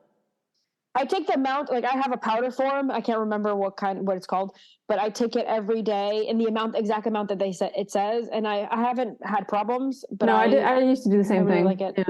Yeah. Well, if it means my legs go numb on the toilet, my legs are just going to have to go numb, meaning I'm going to be on that bitch for a while. Then I'll do it. Honestly, big downloads happen on the toilet for me. So you know what? It's a win-win. Fuck it, Lorena. You know what? Let's bring it on. I get downloads, legs get numb. Well, I'm going to have a good time. It's a good time. I'm going to have a good time no matter what. Lorena and I are lucky because being Uruguayan, we got used to like drinking mate. You know what mate is? Yes. Yerba mate, I tell you, when I get off of mate because I'm traveling and I ran out of like the green stuff for the tea, right? I'm like not going to the bathroom. And then the second I get mate, it's like 2 sips, dude, 2 sips. And I'm like, oh, bathroom time. All right. It's like the best thing to go to the bathroom. Like the best thing. Right. Again, for anyone who's listening to you who's a little bit, if you're a little bit stuffed up, hey, these are some options for y'all. Just throwing it out there. And another thing is I started doing cupping therapy, and then you go with like you go in the motions of because it's not like cupping like the typical traditional Chinese where you leave it in like a spot for 7 minutes. It's movement. It's like gliding. Lymphatic. Yeah, it's like lymphatic drainage, and so I do it in the circular motion like of the intestine, and that as well. When you're clogged, it like moves things for you. That is so cool. I saw a video of someone doing like, that little thing. I'm like, yo. Well, I seen the one that leaves like big circular like bruise marks, like whatever. Yeah, that's for like the traditional. They leave it for 7 minutes. In this case, the one that I'm doing, you don't leave it for more than 3 minutes, and you're just gliding most of the time. That is so cool. Yeah, it's so good. Any of that, all the types. I love it. I do it myself, like at least once a week. Oh, that is so cool, man. You know what? I just love learning. Seriously. Like, I love learning. I'm learning so much new shit. I should have brought my notepad out and like, but you know what? I'm going to I don't have to because I don't need to. Listen. Audio recorded. Like, it's been such a weird day. I'm acting like this is not even being recorded. It has been, I'm telling you, since the weird event has been going on. It's just like, especially like the last 7 to 8, maybe 7 to 10 days. And you guys know the new moon just passed like in Pisces, and we're on this Piscean, energy. So I'm just, all the feels. But even on top of that, even like before I got a Pisces like a week ago, it's like things have just got a lot of like, well, at least for me, I just sense like there's a heaviness more the collective than usual, or there's something just. I don't know. I just feel like it's inducing a lot of anger. Now, again, don't know if it's just PMS or what, but no. I know the difference between my own PMS, but it just, even with other people I ran into, it's like more people, even at the store, there's a lot more attitudes and anger and just. So when did you think that began? You said the moon or before? I felt like, I know the new moon and stuff was just 2 days ago. So it was like, I'm talking about the last 7 and 10 days. And I think it like literally like going off of what was happening with here in the States, the train derailments, the UFO things. It's after the UFO things, and then the train derailment happened, and then a week after that, that's when I started to notice, like, okay, things feel freaking weird. Just something just feels off, and I just couldn't put my finger on it. And I say this because going back what I was just saying now, I'm like, oh, I should have wrote notes. And I was like, even myself, I've noticed I can be in an in and out mental fog. Like I have to intentionally like. Pull it in, reel it in, but it's just been weird. And I really attribute it to that. I think it's just like with the fear-based energy, the collective, everyone, it's just, as when you're sensitive, when you have like, when you're an empath in this life, for anyone who's an empath, you naturally, like I was saying before, you feel your own, like we have our own personal life problems, right?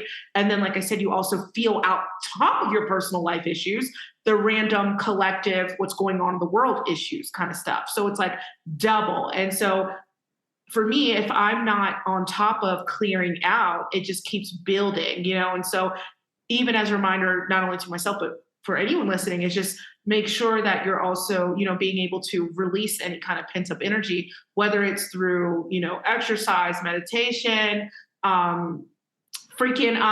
yoga. There's so much laughter, which is huge. Even laughter, you can move a lot of energy. I love laughter. Yeah, that's my number one thing is laughter. I think it's the most quickest and most instantaneous way to uplift your vibration. And it just, what laughter reminds me of? It like takes you back to the present moment.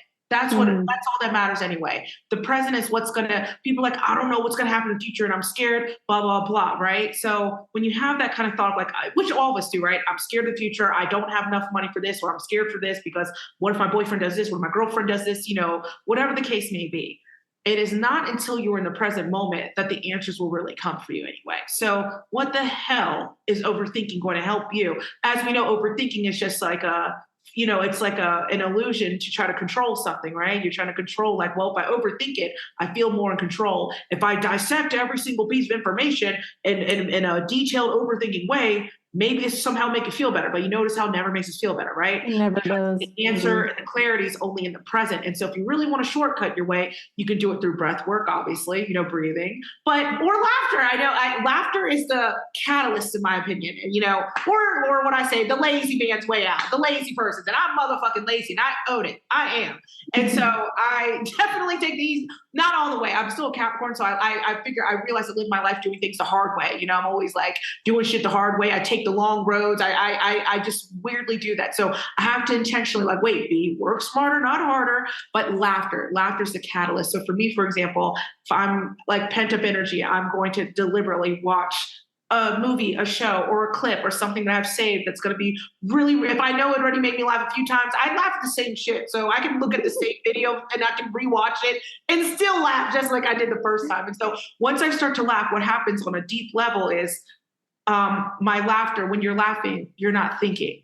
There is no actual, it is one of the most funnest ways to get present. If you really have a hard time, like, well, how do I get in the present moment if I'm stressed the fuck out? Well, my advice is if you can't breathe, which we're all fucking breathing, but I mean, intentional breathing, right?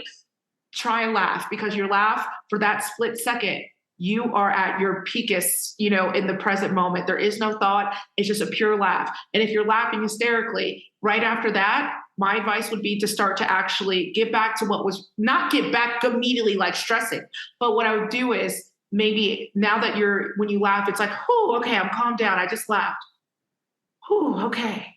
Next thing you can say is, okay, now I know my problem. I'm going to use a random problem, for example. If someone, what is a common sad, I have to think about a problem. Okay. Someone has to manifest like money for a car or something. They only have like 2 weeks to make money for a car or something. There's a car that they want and they only got 2 weeks. Maybe they owe money on a car and they don't have it and they're late. Okay, let's say it's a late payment or something. So you got 2 weeks to make money. You're stressed out about it. You're overthinking. You're like, well, I don't get paid for my job for this. I don't get enough money. I don't know how I'm going to manifest this amount of money or whatever. I'm stressed out. I don't know who's going to help me and I'm too scared to ask for help. So obviously in that case, I mean, my mom always had a quote which says, you got to laugh to keep from crying. So of course I build my philosophy off laughter. So obviously it's hard to laugh. It is. I think it's hard when you're like stressing. Who the fuck is like, laughing right now is going to really cure my fucking money issue, right? Who the fuck is thinking that, right? No one's going to, if anything, when we're in a mood, we don't want to laugh. If you ever think about that, when we're in a negative mood, if someone even was trying if someone tries to make a joke, you're like, we don't even laugh. Yeah. Like, no, you get mad. Yeah, you get mad, yeah. And then you get angry, right? Because you're not taking my pain seriously. That's what it says. Like when someone makes a joke, you think, well, you're not taking I'm taking my pain seriously. So you need to take my pain and my frustration seriously too. And so that's why we get angry at the person, right? But when we obviously, if we take our pain out of it, I think they're just trying to lighten up the mood, trying to help. But everyone has different needs. And that's why the most important thing is communication, right? We got to communicate like, okay, I am not the kind of person to laugh. But for those of you who are living on the lighter side and can have a laugh, my advice, if you need to get in the present moment, have a good laugh and then revisit asking your own gut and your higher self, spirit, whoever you commune with. You want to ask the question like, okay, realistically, how can I find ways, going back to the what if scenario, to manifest $2,000 in 2 weeks? I know I get paid this for my job. And usually oftentimes, and I think this is why, I just said this the other day and I'm going to say it here today. The other day, my sister, I'm keeping using her as a sorry, hey, I think she doesn't even listen to my shit. So you know what, bitch, you don't even listen to my things. So you don't even listen to my podcast. You don't listen to anything. So she'll never even hear this. So, but in case you do, girl, I'm using you as an example. She don't care. Basically she was talking, I'm not going to get too much into detail or scenario, but she knowingly knew that a guy was wrong for her. She knew he was like, okay, she met this guy offline, right? So she's like, okay, try and do online dating. I believe he's lying. He says all this stuff. She just had a bad feeling about everything, right? He kept saying, let's see each other over the weekend, blah, blah, blah, blah. And then she was sending me texts saying, you know what? It's not happening. She then tells me, oh, the guy ended up getting in a car accident on the way to me. I'm like, this sounds like a catfish. Like, oh yeah. Supposedly the guy got in a car accident. He's texting her from a ditch saying, oh, I got hit by a deer. I'm in the ditch right now. We can laugh. You're allowed to laugh because it's not real, guys. So I just want to let you know it was officially confirmed it wasn't real. So you don't feel bad for laughing. So he says, I'm in a ditch and I got hit by a deer. Ow, my back, my arm. But yeah, he's texting her all this. You would think in an accident, you would wait for the ambulance to come and then you text the person, right? But he's texting in the middle of the ambulance. Also, you tend to lose your phone if it's a real accident. Right? Just saying. Exactly. So this guy is literally going on about whatever. And then he's like, can you pick me up? And then she's like, so this is what happens. So what's funny is when she hit me up, I said, this guy just sounds like he's full of shit because he'd been wanting her to come pick him up from the start. But then all of a sudden he says, you know what? Because she's like, no, you need to drive to me because they're about 40 minutes away from each other. So all of a sudden, after a week of asking her to come all the way to see him, he miraculously has a car to come see her, then gets into a car accident. So it turns out, obviously, you must not have a car, right? So she actually drives out there knowing this, knowing all the lies that she had bad feelings for, knowing all this stuff, still drives out there. And he's obviously like pepping his step, hops in the car, everything's fine. Like, so you knew he was lying, right? So why am I bringing this moral of the story up? Here's what it is. We can feel something in our gut, your intuition. Her gut said, V, something's off. I'm not going to see him. But yet you still wouldn't see him anyway. You know why? I think we don't all the time when we're forced to say, as psychics, right? And as I teach people, in psychic development class, my psychic development class, you get the first intuitive hit from spirit within the first 10 seconds, whether it's an interaction with someone or whether you're intentionally getting a message from spirit, they will respond within the first 5 to 10 seconds. Anything after that is just your ego, logical mind trying to take over, right? So the reason why I bring this up is that oftentimes, even if someone going all the way back to the what if scenario of someone owing $2,000 in 2 weeks, right? Oftentimes the message has already been sent to you of what you possibly could do. But I find that with our intuition, some of us, we get a feeling about someone or something, but we go against it, not because we don't completely believe in that gut feeling, but because we want it to be a different outcome. We want it to be a different solution. We want it to feel differently. So for example, for her, it's like she wanted to believe that it wasn't completely full of shit, even though her gut, literally, she wasted her time, gas money, and everything just for her to be like, oh, I guess my gut was right. Some people either need hardcore proof, or sometimes we get a feeling and we just don't want to believe it. We want to believe not. Oftentimes intuitive gut messages are usually simple. And that's what I'm saying about life being inherently simple, because the spirits were simple. So I think that oftentimes we do get the answers and it shows up in the most weirdest, simplest ways. But oftentimes we either dismiss it because we are hoping for a different result. We don't, so it's like, of course, in her world, he's attractive, he's this. So I want it to be what I want it to be. I know my gut says he's a loser, but yet you still drove out to see him knowing all these feels. And also with the text messages, she's like, look at this. This is a lie. I can just feel it. And when she saw him, he was just fine. He was at his house. He was lying. So it's what did he say to her? when she got in person, right? Yeah. So she said, and it still cracks me up. And mind you, this just happened. Today is Wednesday. It's just happened over this weekend. It just happened. And so he told her, oh yeah, I ended up getting a ride back home to my house real quick because she's like 45 minutes from him. So supposedly he got picked up. Usually for a car accident, they take you to the hospital first for precaution. So I know you're like, we all know you're lying. So he says, oh, my family member picked me up and like miraculously made it really quick back to his house. And then she says, oh, he was walking like a spring chicken. So when she questioned it, he just kind of just like didn't really give a full answer. And then their date ended up as, well, here in the States, it's called Wendy's. It's just a fast food restaurant. And it was so late at night. So you did all of this for a Wendy's meal. That's all I'm Wow. But you're right about the intuition, especially I think with things like that, where you just knew from the beginning.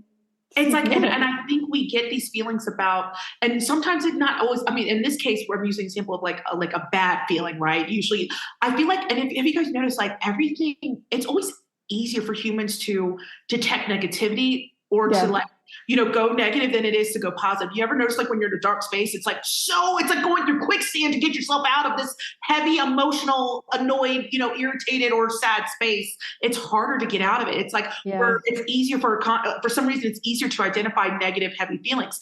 So I think sometimes when we get a different intuitive hit for going back to like, oh, someone owes $2,000 or something on a car or whatever. Even going off that, we can get a positive hit, but sometimes it's just neutral.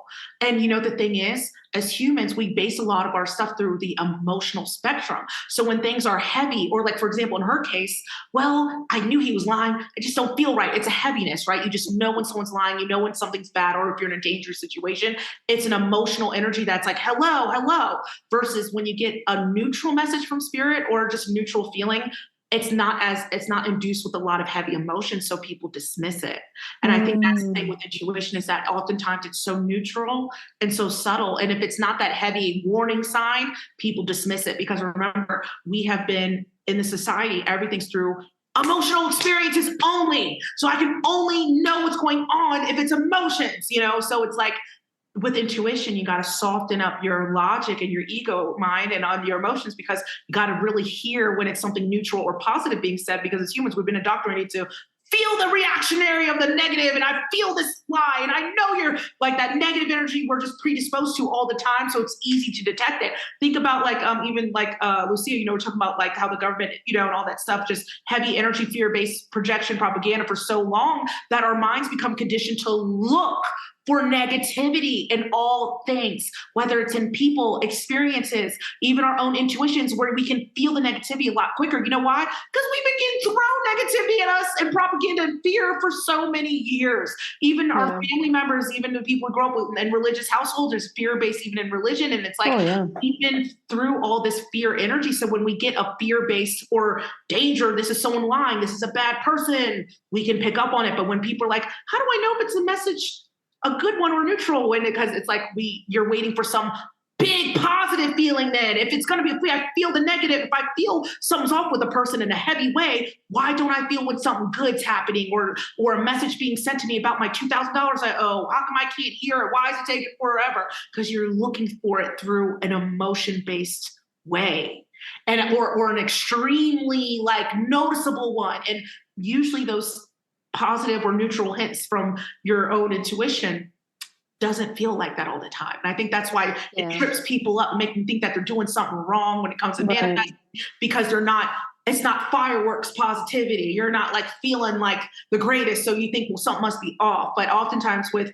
intuition, intuitive messages, it's like a very subtle, like a wave, literally, like I see an image of an ocean wave, like a calm ocean wave. It's like, it goes in, then it goes back out, and it comes back to remind you, like, hey, did you get the message? And it'll keep going in and out, but it's a soft wave, So don't know what got me on that tangent, but hey, just thought I have a question. One question. Yeah. Let's say you have to make a decision between two things, like two things that you like both of them, you enjoy both of them. It could be a career, it could be anything, right? What advice would you give? What advice would you give somebody to listen to their intuition to make a decision? Or maybe it's just like saying yes or no to something, even like that duality. Yeah. So when it's actually that's a good one, because like I was saying, everything's through negativity. So if it's like two good options, usually what I would say is when it's two good options, your gut, no matter what, your intuition, your higher self, and your guides all see, you know, the different timelines based on each outcome, each option. Obviously, both options are good, so it's not like the outcomes are going to be terrible, but one of them ultimately will still reign supreme, meaning we'll have the, you know, both of them could be good ideas and have great outcomes, but one of them will be tailored specifically to your soul growth. So no matter what, even if it's good, I do believe that, and this is how, this can manifest in many ways. So, for example, if you are a visual learner in school, you'll be more prone to clairvoyance. Usually, our learning skills can also mirror our clair skills, right? So, for example, and it's just something, just because I'm clairvoyant, I always teach this clairvoyant people is, if, for example, and this is an exercise you can do, or anyone listening can do, if you're a visual person, close your eyes and I want you to visualize the first option, right? And let's say, and just ask spirit, like, okay, I want to going down this option. Let's see, is this going to be the better one for me? So based on two options, visually speaking, when one option is a lot more in detail visually, it means that timeline or that outcome will most likely benefit you in a better favor. So if you are a visual or clairvoyant person, you want to play around with decision making, just do a what if scenario and see which one is more visually detailed. You know what I mean by details? So if one's more clear and one's a little bit more foggy, that's also a sign within I totally get that. Like for me, when I was deciding, am I going to stay in Holland? I'm going to go to Cayman. Am I staying in Holland? I'm going to Cayman. Which one showed up a lot clearer.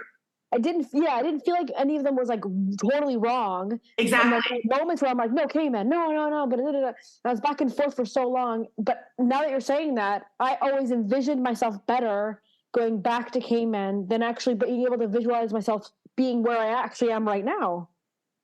Exactly. And it's usually when you are thinking about two good options, and first of all, you always got to go with the first thought. So when you think of like, okay, I got to move somewhere, usually your first thought is indicating what your intuition already wants you to start thinking about, right? But if you are, I'm only going off this one example, visual, but if you're a visual person, you can take it a step further just so you to get that ultra like secure proof, like, okay, this is again, keeps coming up visually and it's visually in detail. And not only do I feel good, but the visuals are a lot more detailed. It's not as foggy versus the other option. Also, usually when it's coming to two options without using visuals or clairvoyance and all that stuff, usually you get some kind of, literal feeling in the first 5 seconds. You know what I also tell people?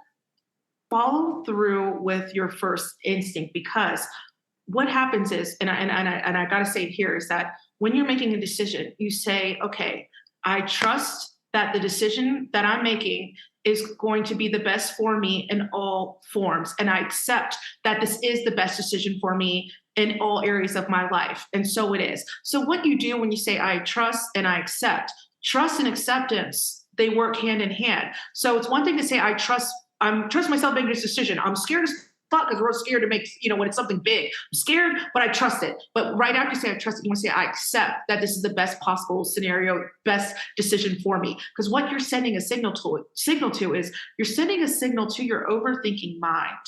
And you're telling your overthinking mind, hey, I already firmly declared that I accept that this is the best decision for me. So there's nothing left to overthink. So shut the hell up.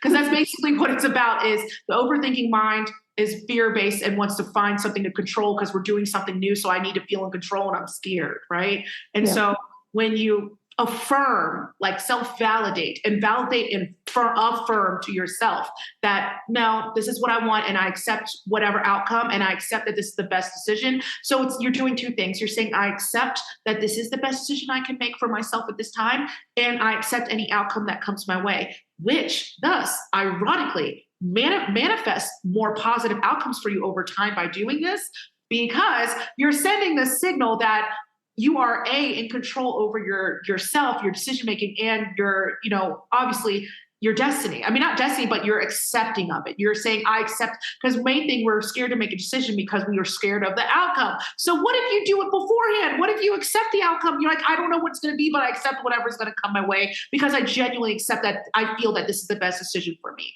And so you're setting up the momentum, the energy, like on a metaphysical way, you're setting it up. You're making a decision off a very positive, firm energy. And that can manifest a lot of positive outcomes when you already say, fuck it, I accept whatever comes my way. And also accept that this is the best decision for me, because it leaves room for going back and forth.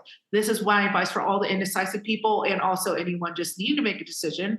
This is what I do. And it works out best for me personally, because of course, when you have two things you're deciding in between, and then you're overthinking both because your mind. So it's like you get ahead of the overthinking when you already tell your mind, I'm good. I made up my mind and I'm good. I'm firm. I accept it. I accept the outcomes. My fear and my insecurities, I accept it already. So shut the hell up. We're good because I accept it. So I feel like there's a lack of acceptance because we're so scared of like, well, what is the outcome? Well, if you're accepted beforehand, before even you're manifesting an even better future for yourself. 100%. Yeah, and that's how I choose to see it. Yeah. It's so funny, right? When it's for yourself, sometimes it's harder to see it in the way like you were talking about your guides, the paths, the timelines. I'll see that when I'm in the records with somebody. They'll ask me like, I need to make this decision, and you'll see it clearly. You'll see kind of how things can play out. It's their free will to decide. It's not like one's going to be bad, right? It's just one might be more aligned with their purpose, their mission, with what they're here to do.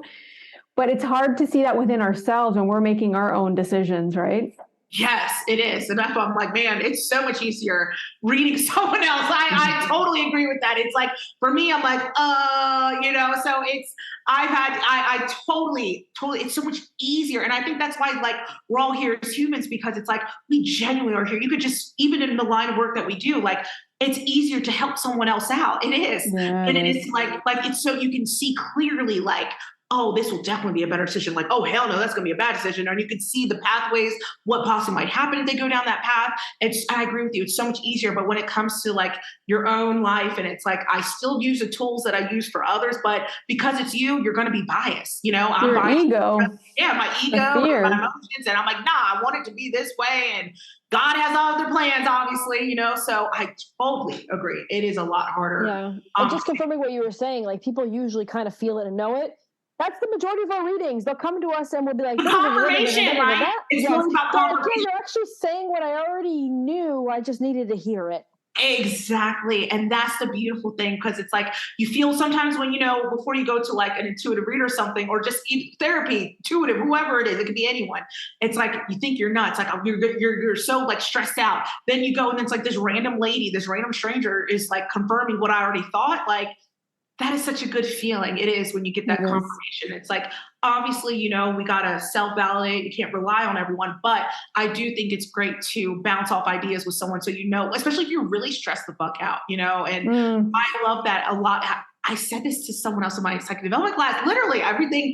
See, it's confirmation. I was literally just teaching how most readings are confirmation. Like, and that's why it's validation, confirmation. Yeah. Yeah, it's a real thing and that goes to show that we really were here as souls. We have every single answer within us. Literally, we still have that God-like spark that's still within us all, that has access to past, present, and future, every single timeline, parallel realities, future, past, and it's all within us. And it's like removing all these layers of gunk and all this, like I was saying earlier, this heaviness that's being projected to us, whether it's in our personal lives. And that's why I'm like, when we work on letting go of the bullshit in our personal life, as well as not overly focusing on all of the drama in the world, if we're ever have that balance, like have knowledge of what's happening in the world, but then also being able to let go of your own personal dramas on top of all that.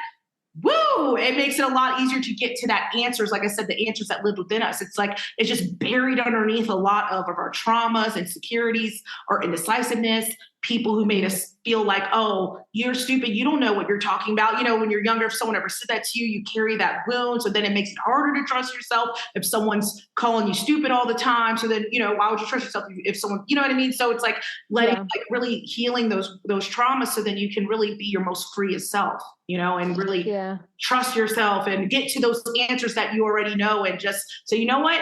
I trust this answer. I accept this is the best fucking thing. And I'm going to just roll with it. Yep. It Start reminds me a little moving. bit of like, there's the guy that I once heard explain, like sometimes, a lot of people will say similar things, but they'll say it in different words. And sometimes that one person says in a certain way that just hits you like in the right place, right? Right. I remember I found this one guy who was talking about how, I guess I would put this in line with creating your own reality or manifesting what you want.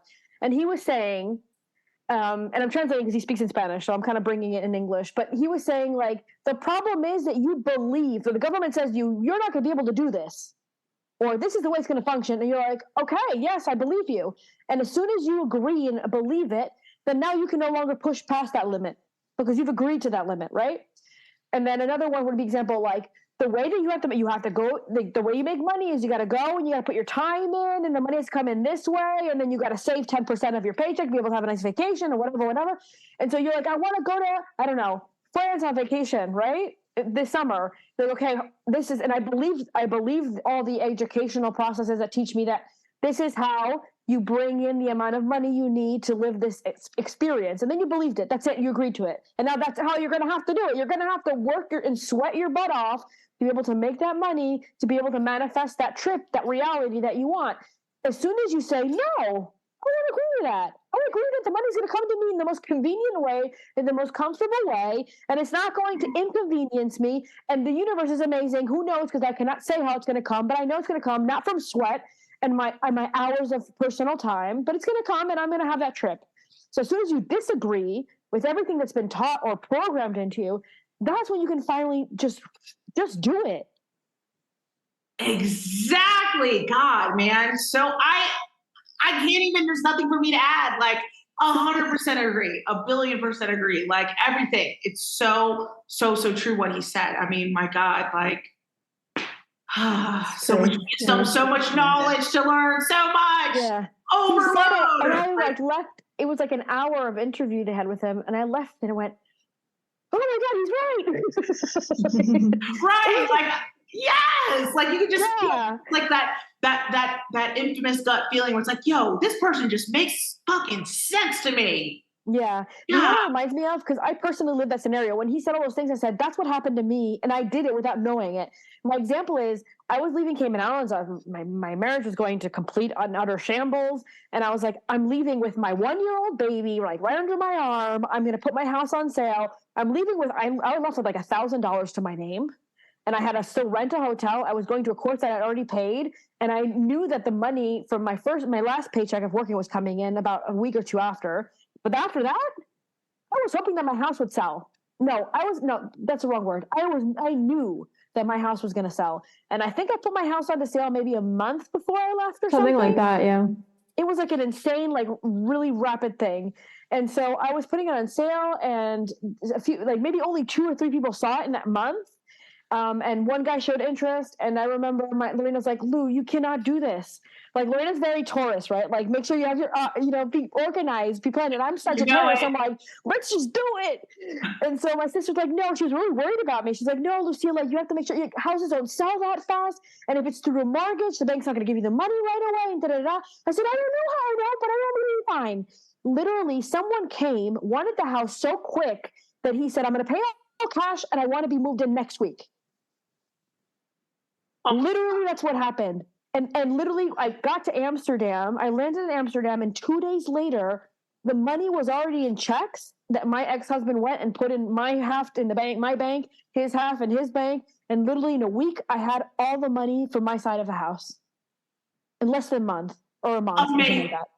Living proof of this shit. Like when you make, and this is, I really, first of all, thanks for sharing that, because this is just proof for anyone who really feels like, when you're like you said, like, I got to move, I got to do this. I don't know how it's going to, you don't know what thing's going to happen, but the universe, God, whatever you want to call it, always makes a way. Like everything's always aligned and always works out when we take that, like when we make that decision for ourselves, and we're going to somehow, if any decision we make in life is going to somehow better us or some kind of growth to it or something great, good is going to come of it, you will always be taken care of. You will always be taken care of. And you just have to make that an uncomfortable initial, like, fuck, I don't know what I'm going to do and I'm scared. That's the initial thing, And so when you're able to do that, I've seen it like your story, and I've seen it with a lot of people where you make that initial jump into the unknown, you will be taken care of because it's like a specific energy you send out into the universe when you're like, you know what? I love and trust myself enough that it's worth more than this. My trust and love for this decision and knowing what I want to do for my life at this moment is worth more than the fear that I feel, and it outweighs the fear, and it outweighs my insecurities about what's going to happen and this and that. And like, what are the odds? Cash, that never happens. Like a cash offer, what? Like that quickly, how he wanted to move, like that. And the person was pushing us to make it happen faster. Even better. Like, come on. I think I tried to analyze it because I've had years to analyze it now. And I tried to analyze it. Like, what was the equation that created that perfect storm, so to say? I think the first most important one was my sense of worth. I was going through a really toxic relationship where I was being treated like the slob on the side, right? And I got to a place where I'm like, I deserve better than this. I deserve someone that loves me and thinks I'm amazing. And like, I stepped into my worth. I knew that I was not going to accept less than that. So I think that was the first puzzle piece to it. I think the second one was I was pushing myself out of my comfort zone, and I knew that I was going to be so uncomfortable, and I knew I might have some moments of worry and maybe a little tiny moment of doubt. And then the third one was I knew profoundly inside of myself that somehow it was going to work out. I had no clue how or why, but I just knew it would. And I think those are the three things that created the perfect storm. And I think that could be an equation that could be repeated by anybody for anything. So agreed. God, so much wisdom here. I'm loving it. God, both of you ladies are so damn wise. I totally agree. That's, like you said, it is the perfect recipe. It is. And I agree with what you said about identifying what is something that, like you said, identified, like, wait a minute, I am worth more than this. I am worth more than this experience I am with this person, this whole situation.